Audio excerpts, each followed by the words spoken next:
realismo, naturalismo. Realismo de real, naturalismo de natural? Se você não sabe o que é realismo e naturalismo, vem comigo, que hoje a aula é de realismo e naturalismo.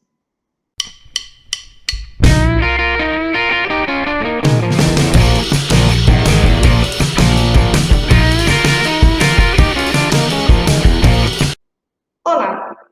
O realismo e o naturalismo surgiram na segunda metade do século XIX, tá? No meio de um monte de influências científicas, tecnológicas e progressistas que surgiam nesse momento.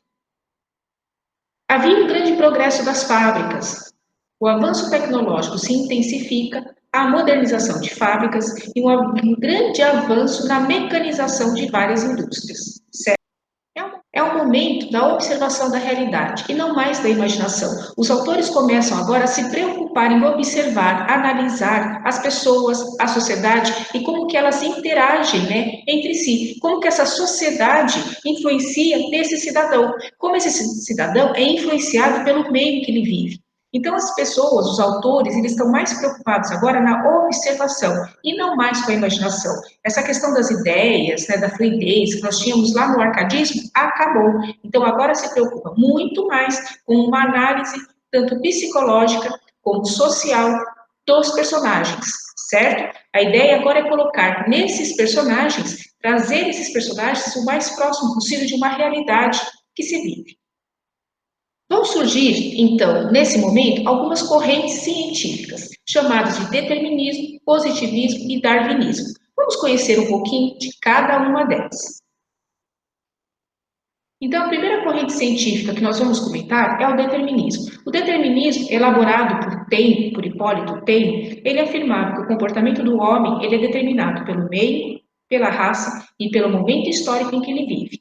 Então, se ele era uma pessoa totalmente boa, mas ele convive com pessoas ruins, ele automaticamente será influenciado por essas pessoas, certo? Se ele tem, por exemplo, um desvio de caráter, ele vai ser influenciado por essas pessoas também. Então, Taine acreditava que o homem é um ser influenciado pelo meio que ele vive. Não adianta ele não querer ser influenciado, ele será influenciado em todos os sentidos. É igual um tomate bom no meio de vários tomates podres. Então, Taine acreditava nisso, no homem influenciado pelo momento, pela raça, pelo contexto histórico em que ele vive. O darwinismo, defendido por Charles Darwin, ele defendia a seleção natural. Então, vence, né, sobrevive nesse meio rústico e agreste os mais bem preparados, os mais adaptados ao meio, ok? A próxima corrente científica é o positivismo, defendido por Augusto Comte. Comte defendia que a ciência é a única capaz de explicar o que acontece na sociedade e no meio em que se vive. Então, para Comte, a única capaz de dar explicações concretas, plausíveis e certas é a ciência. O naturalismo é uma versão, né, uma extensão do realismo. E o naturalismo ele vai trabalhar com os problemas patológicos dos personagens. Ou seja, ele vai colocar que os personagens eles não têm como fugir desse determinismo que os persegue. Então, por exemplo, se você tem uma personagem e essa personagem é coxa, essa corrente acredita que todos os descendentes dessa personagem serão coxas também, certo? Então, se uma pessoa tem um desvio de caráter, os filhos dessa pessoa também terão desvios de caráter. Temos que perceber que nesse contexto histórico de meados do século XIX, se acreditava muito em que as coisas, os problemas, eles eram oriundos dos pais. Eles eram transmitidos aos filhos geneticamente. Então, o determinismo, o naturalismo, ele acredita nisso. Ele é muito influenciado por essa corrente determinista, que acredita que nós herdamos os problemas dos nossos pais, certo? O determinismo também acredita que os personagens são sempre dominados por um instinto. Então, ele vai colocar esses personagens no âmbito da zoomorfização, da animalização. Ou seja, são personagens que agirão por instinto. Então, se elas têm raiva, elas brigam. Se elas amam além da conta. Então, elas vão sempre agir por instinto, como se elas fossem animais. Ele nunca fala do quadril das musas, mas ele fala das ancas, como se ela fosse um bicho, como se ela fosse um boi, certo? Então, ele sempre compara esses personagens, ele atribui características de animais aos personagens. Eles não têm cabelos, eles têm pelos. Quem tem pelo é um animal. Então, ele atribui características de animais às personagens, ok?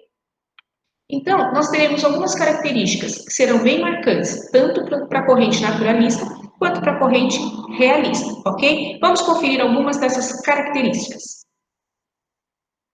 Então vamos lá. O realismo tem por característica um descritivismo muito grande. Tudo será muito descrito, muito objetivo, muito detalhado, certo? Você deve entender ao máximo esses personagens ou essas personagens. Então terá uma descrição muito detalhada e pormenorizada de cada personagem. Ele é objetivo. Então, quando ele traz para você que ele quer mostrar a hipocrisia da sociedade, como Machado de Assis faz, ele será muito objetivo em mostrar o quanto o ser humano ele é hipócrita. Certo? O racionalismo prevalece o tempo inteiro. Se eu tenho que ter uma análise psicológica desse personagem, em detalhes, com uma descrição pormenorizada, ele vai ser extremamente racional para descrever essa personagem. O materialismo prevalece aí, certo? Sobre o ser humano. São personagens muito próximas ao homem comum da nossa sociedade. Uma densidade psicológica extensa, muito grande, detalhada, pormenorizada. Os ambientes geralmente são urbanos, porque é na sociedade que o homem convive, é na sociedade que o homem interage com outros seres e é nessa sociedade que o homem deixa extrapolar a sua hipocrisia, certo? Então, já que ele vai falar de hipocrisia, ele vai trazer uma crítica social muito grande. O texto é, ou seja, os personagens são de observação e análise, ok?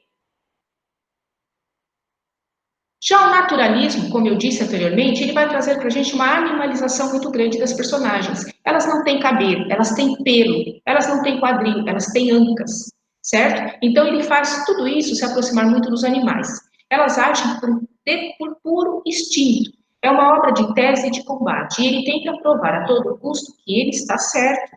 São ambientes perniciosos e miseráveis. Então, por que miseráveis e perniciosos? Se eu quero comprovar que o homem ele trai, eu vou para um ambiente propício à traição, eu vou para um bordel. É isso que ele vai fazer. Se eu quero provar que o homem rouba, eu vou para onde? Para um ambiente miserável e pobre, certo? Onde eu vou achar mais padrões.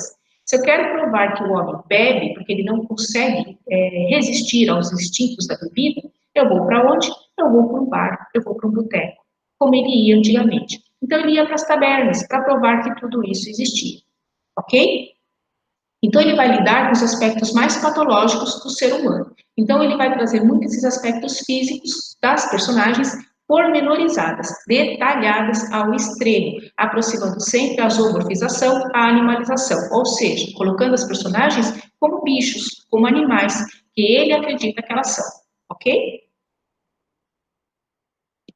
Tanto o realismo quanto o naturalismo, eles apresentam obras que são inaugurais, que são as obras que inauguram essas estéticas literárias dentro desse contexto histórico. Em 1881, Machado de Assis publica Memórias Póstumas de Brás Cubas, que é o marco do realismo brasileiro.